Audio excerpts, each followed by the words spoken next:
Sedulur KPU Banyumas, pemerintah telah menetapkan larangan mudik dalam Lebaran tahun ini. Padahal mudik merupakan ajang yang pas bagi kita untuk bersilaturahmi dengan sanak keluarga di kampung halaman. Tapi, apakah silaturahmi ini hanya bisa dilakukan dengan mudik? Simak obrolan kami di acara Mudimas tentang silaturahmi tanpa mudik di channel YouTube KPU Banyumas.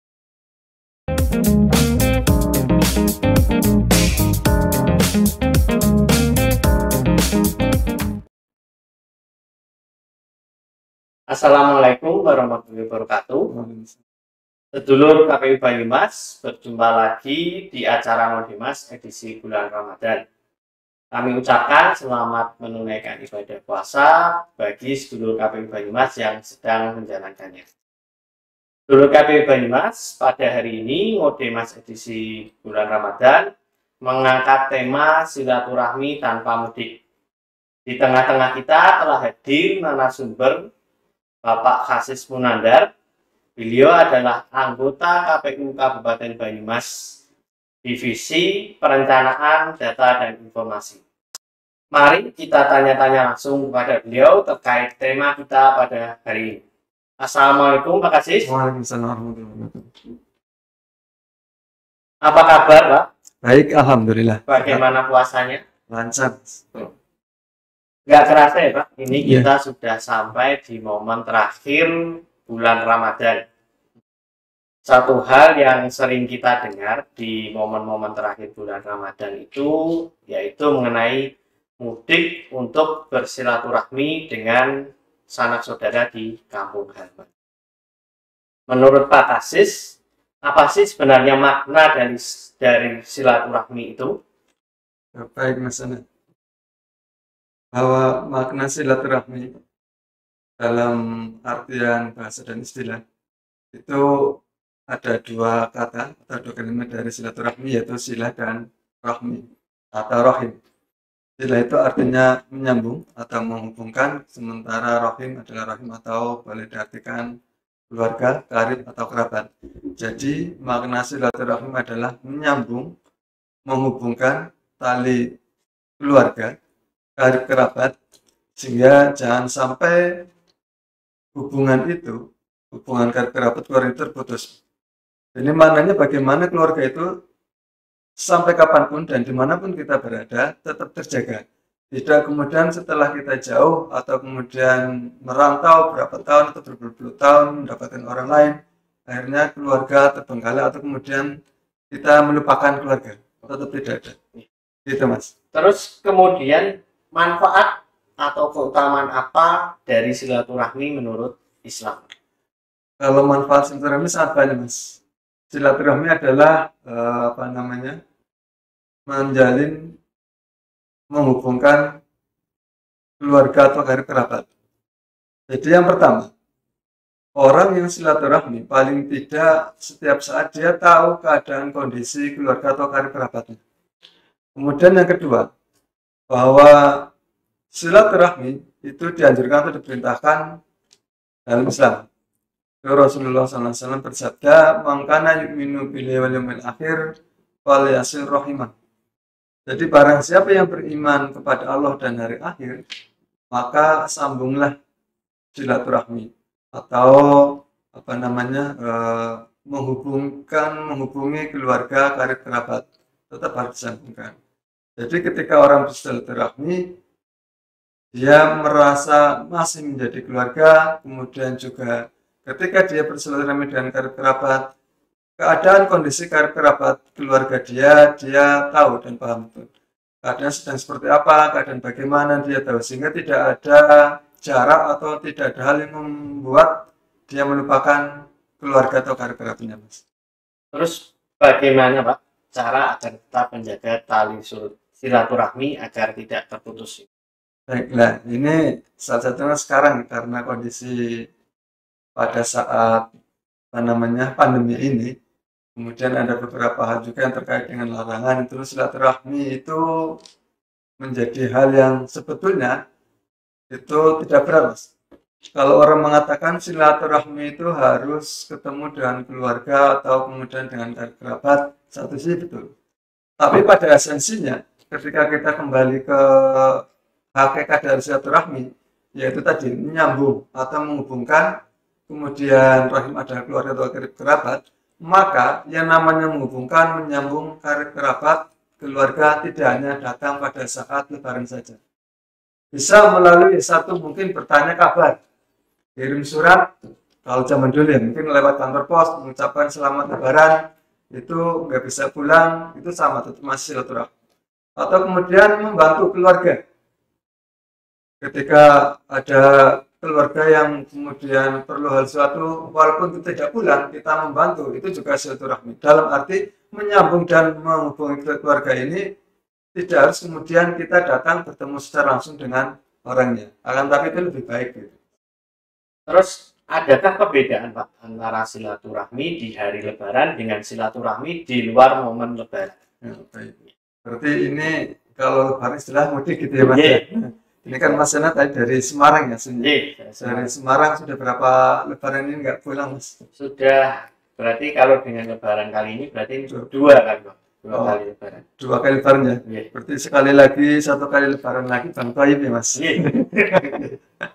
Baik, silaturahmi dengan setelah lebaran, pada saat lebaran atau sebelum lebaran. Jadi begini, kembali lagi tadi bahwa silaturahmi adalah menyambung atau menghubungkan tali keluarga atau karib kerabat. Bahwa proses ini ada sebuah ada di Indonesia yang mungkin ini ada satu-satunya di Indonesia, yaitu mudik saat lebaran untuk bersilaturahmi ke kampung halaman.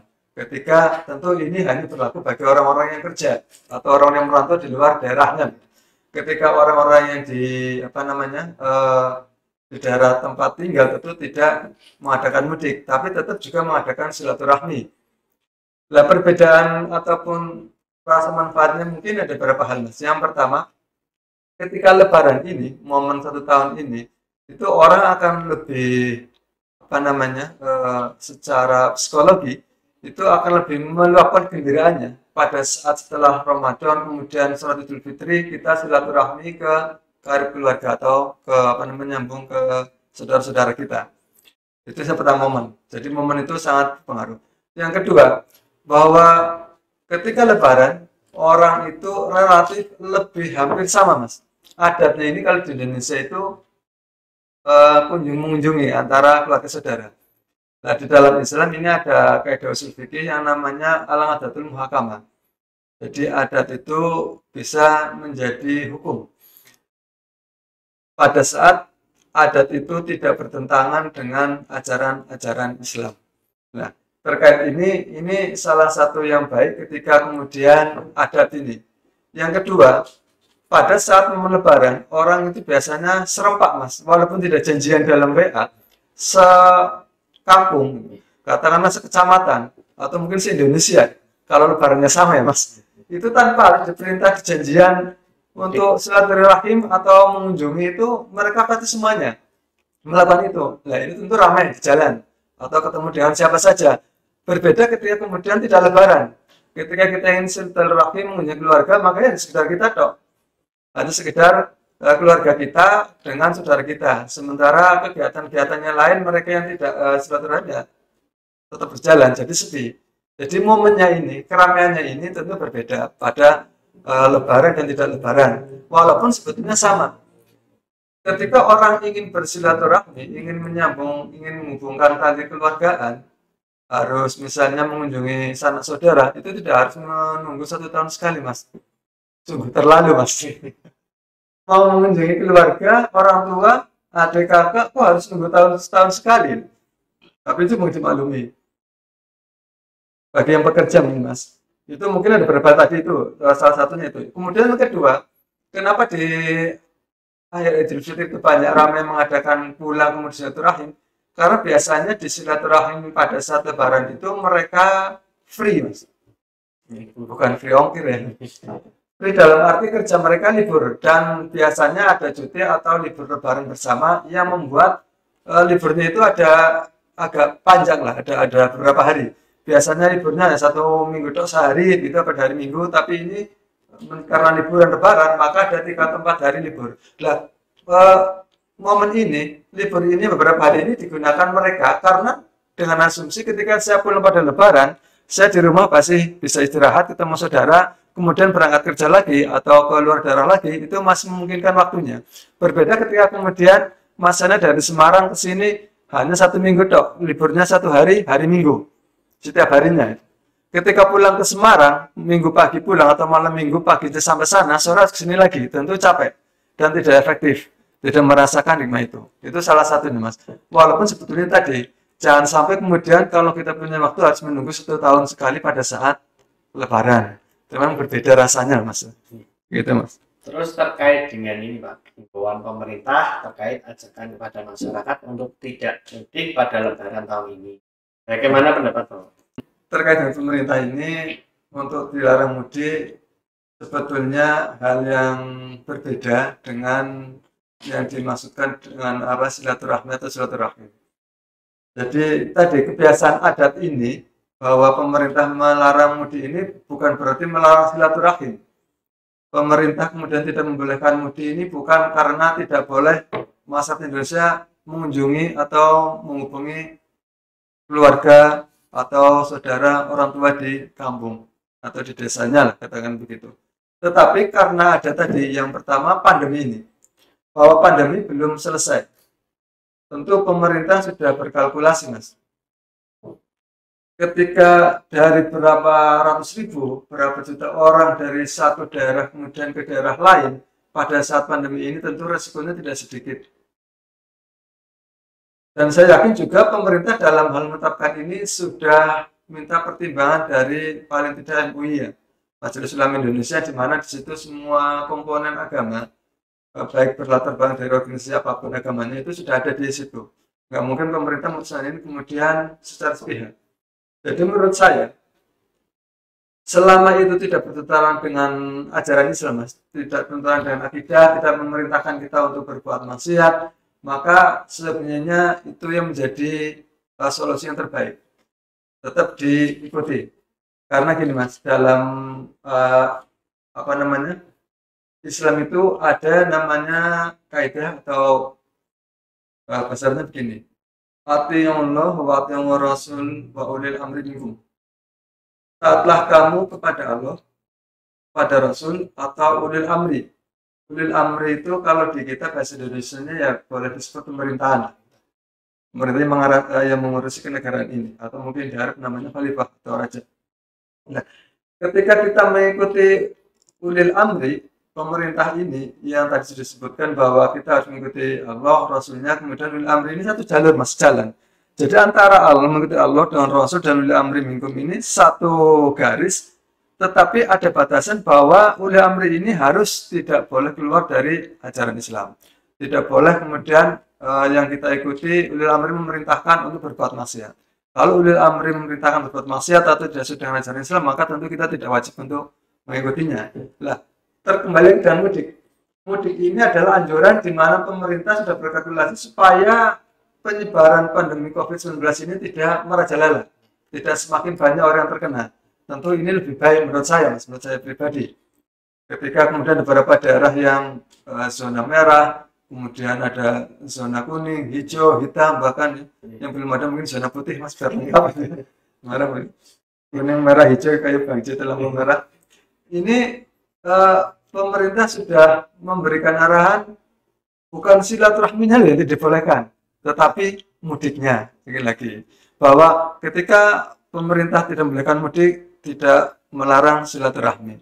Itu menurut saya, Mas. Jadi tetap anjuran itu untuk kebaikan kita, untuk kebaikan masyarakat, karena pandemi ini belum selesai dan kita masih dalam apa namanya nuansa-nuansa yang paling tidak bahasa artinya khauf, Mas.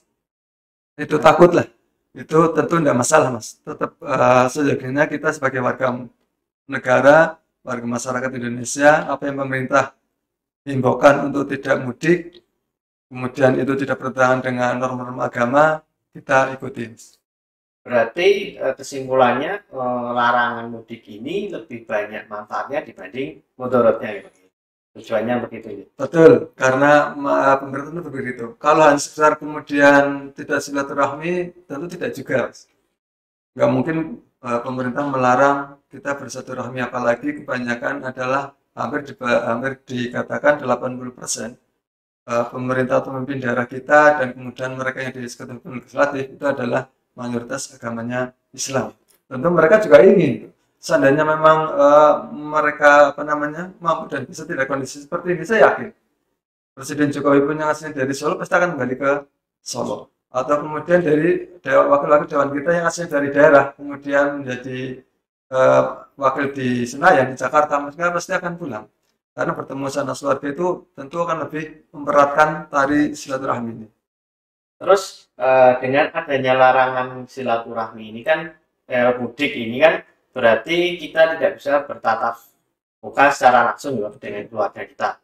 Terus kalau itu diganti dengan komunikasi melalui media sosial, melalui WA, video call dan lain sebagainya, itu eh, hukumnya seperti apa, Pak? Apakah juga termasuk silaturahmi atau bukan? Baik, ini kalau kemudian sekarang zamannya canggih teknologi ya, silaturahmi. Bahwa silaturahmi itu hakikatnya adalah menyambung, menghubungkan tali keluarga, karib, kerabat, saudara, atau orang tua.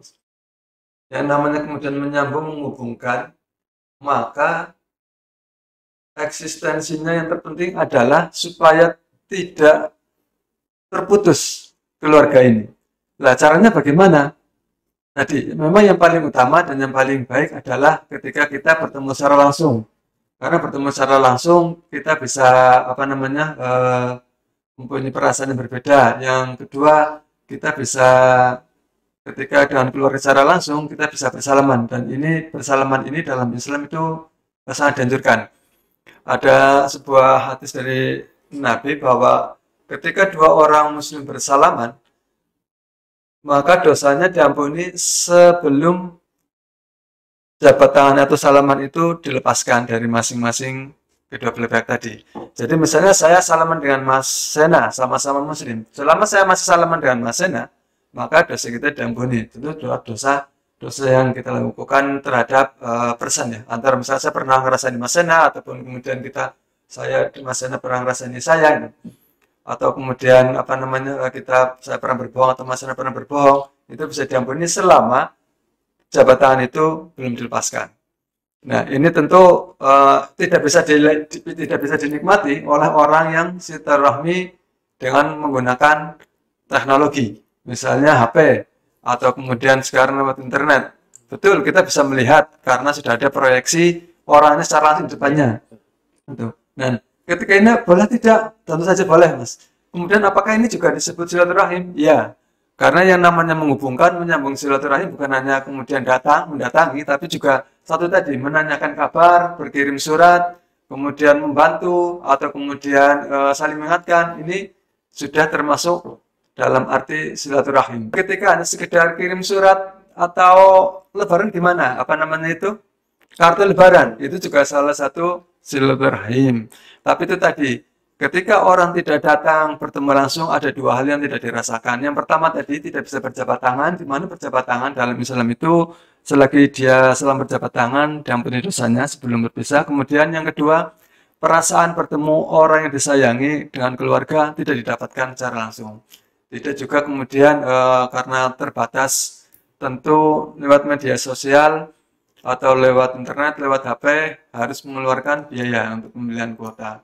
Nah, terlepas dari ini, ketika kemudian kita mengunjungi keluarga secara langsung, kita bisa cerita dari hati ke hati, atau kemudian bertanya kabar saudara dengan siapa saja, tidak terbatas hanya yang di depan kamera. Tapi juga saudaranya mungkin agak jauh rumahnya di sekitar tempat tinggal kita. Terus terkait dengan jabat tangan, yang disampaikan bahwa dosa kita akan diampuni ketika sebelum jabat tangan itu dilepaskan. Itu maksudnya jabat tangan hanya kita di bulan Ramadan ini, ataukah ketika kita di luar momen-momen Ramadan juga kita berjabat tangan ketika bertemu dengan orang itu juga termasuk diampuni dosanya? Ya, itu dalil itu berlaku untuk umum. Jadi umum bahwa tidak hanya berlaku pada saat lebaran atau silaturahim saja. Di setiap saat kita bertemu, kita berjabat tangan. Atau kalau sebetulnya lebih sunnah lagi itu kita berpelukan. Jadi kalau di budaya-budaya beberapa daerah itu ada ketika laki-laki bertemu dengan lelaki berjabat tangan kemudian berpelukan, itu sebetulnya diajarkan Rasulullah.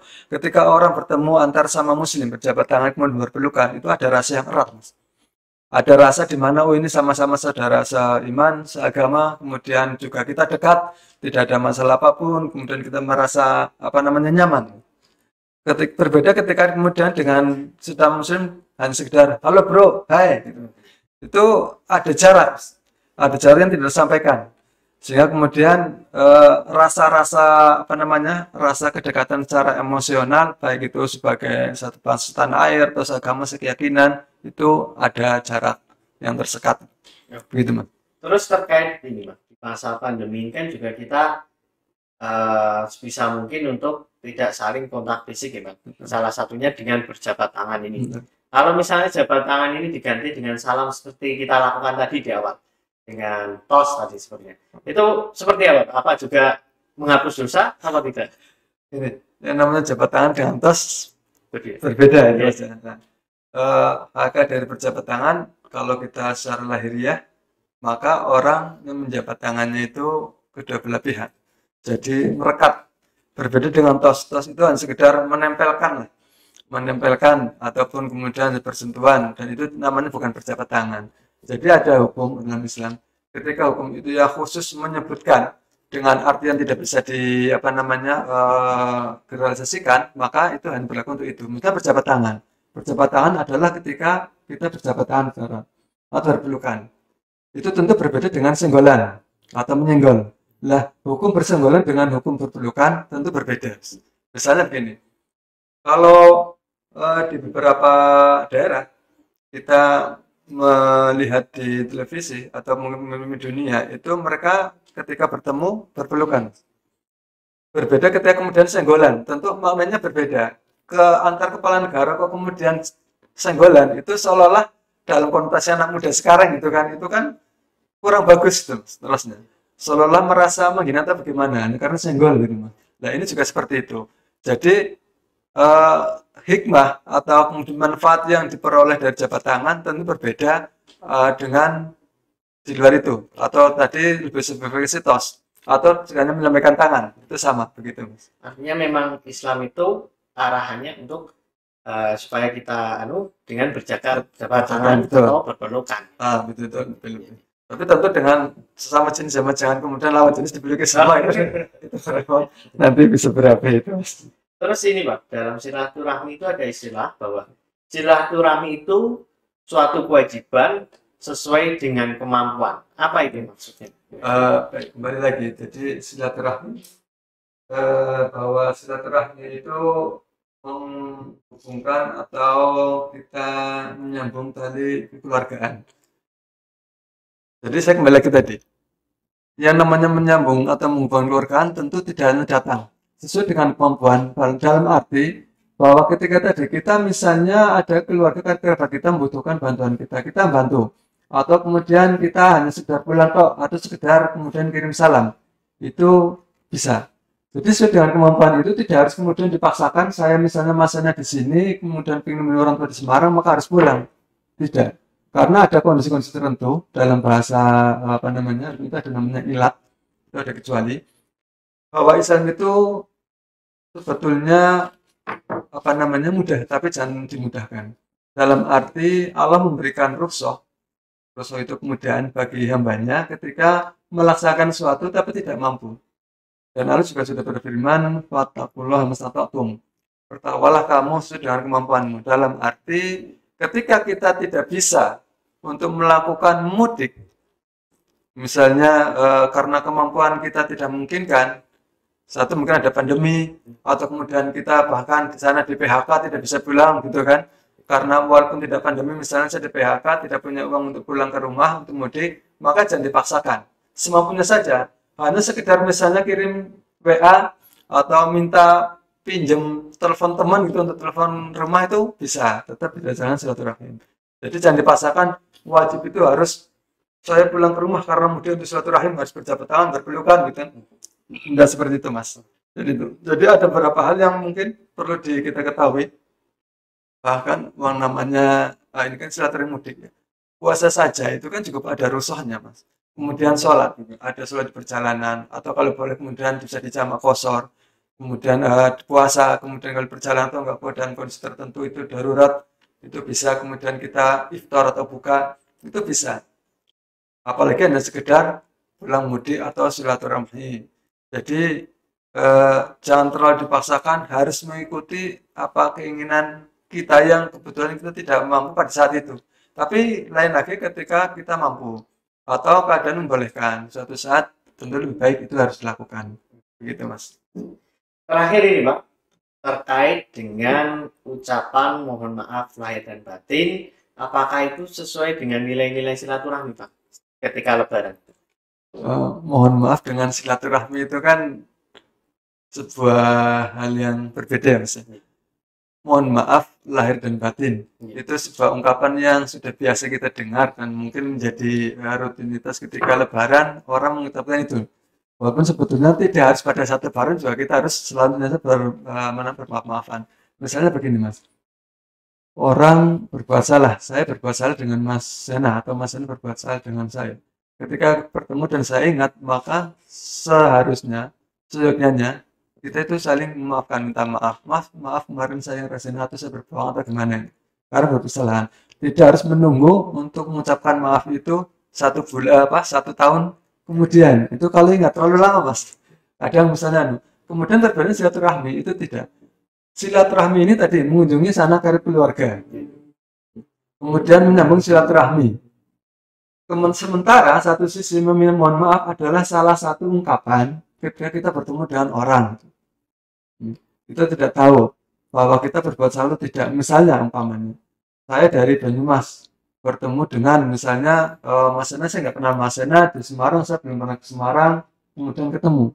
Tentu permohonan maaf itu akan menjadi sedikit asing. Siapa sih kamu belum pernah ketemu, belum pernah kenal, kok minta maaf?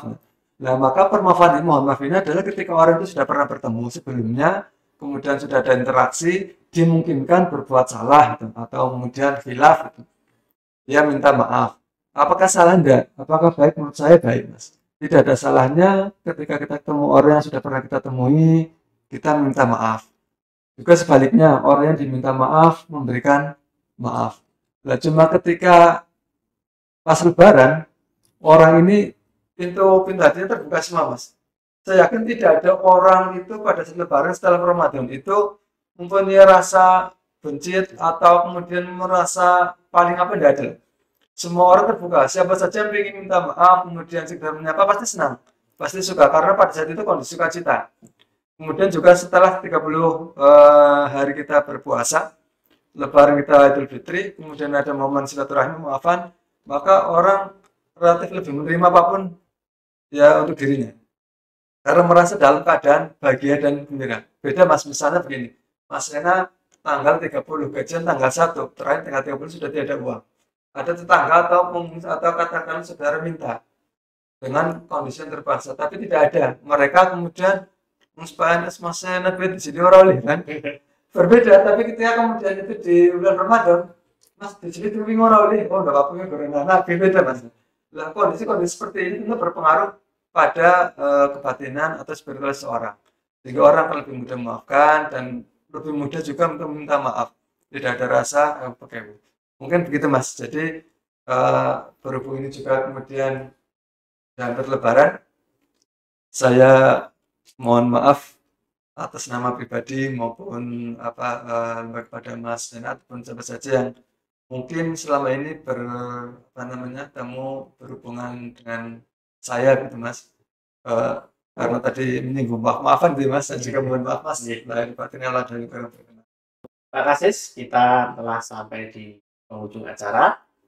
Saya persilahkan untuk memberikan closing statement terkait tema kita pada hari ini. Terima kasih. Baik, sedulur KPU Banyumas, bahwa Lebaran kali ini Lebaran yang luar biasa. Tapi paling tidak kita sudah mengalaminya, dan di pandemi ini juga seperti kemarin ada larangan mudik. apapun yang dilakukan atau dihimbau oleh pemerintah, selama itu tidak bertentangan dengan ajaran agama kita, keyakinan kita, maka menurut saya itu lebih baik dilakukan. Karena itu tentu untuk kebaikan kita sendiri. Dan pada saat silaturahmi tidak kemudian harus kembali pulang. Sekarang zaman canggih, bisa menggunakan gadget, bisa menggunakan HP, media sosial, ataupun kemudian media elektronik, teknologi yang lain untuk bisa saling bertatap muka atau bertegur sapa dengan orang tua di rumah atau kerabat kita. Walaupun tidak bertemu secara langsung, tapi paling tidak ketika melalui HP kita sudah bisa bertatap langsung juga, hanya tersekat oleh ruang dan waktu. Sehingga mudik kali ini walaupun rasanya berbeda, tetap silaturahmi tetap harus kita jaga, kita lakukan karena itu merupakan hal yang baik. Dan ketika kita memutus silaturahmi, tentu malah kita menjadi hamba yang tidak baik. Ini juga tadi saya lupa sampaikan, saya terakhir sampaikan bahwa orang yang memutus silaturahmi itu tidak akan masuk surga. La yadkhulul jannata qat'u rahimah. Jadi kekeluargaan, hubungan kerabat ini jangan sampai terputus oleh keadaan apapun, oleh karena kondisi apapun. Semampu kita, sebisa kita, walaupun hanya sekedar kirim WA atau kirim salam lewat seorang atau hanya memberikan surat, itu tetap dilakukan, Mas. Itu saja untuk closing statement kali ini. Terima kasih, Mas. Terima kasih Pak Kasis atas waktunya sudah berkenan hadir dalam acara Ngodimas edisi Ramadan. Sedulur KPU Banyumas, terima kasih telah menyimak perbincangan kita pada hari ini. Jangan lupa untuk follow akun media sosial KPU Banyumas, Facebook, Twitter, Instagram, dan TikTok, serta subscribe, like, dan komen di channel YouTube KPU Banyumas. Terakhir, saya ingatkan untuk selalu melaksanakan protokol kesehatan. Jangan lupa untuk menerapkan 5M, memakai masker, mencuci tangan, menjaga jarak, menghindari kerumunan, dan menunda mudik. Terima kasih. Wassalamualaikum warahmatullahi wabarakatuh.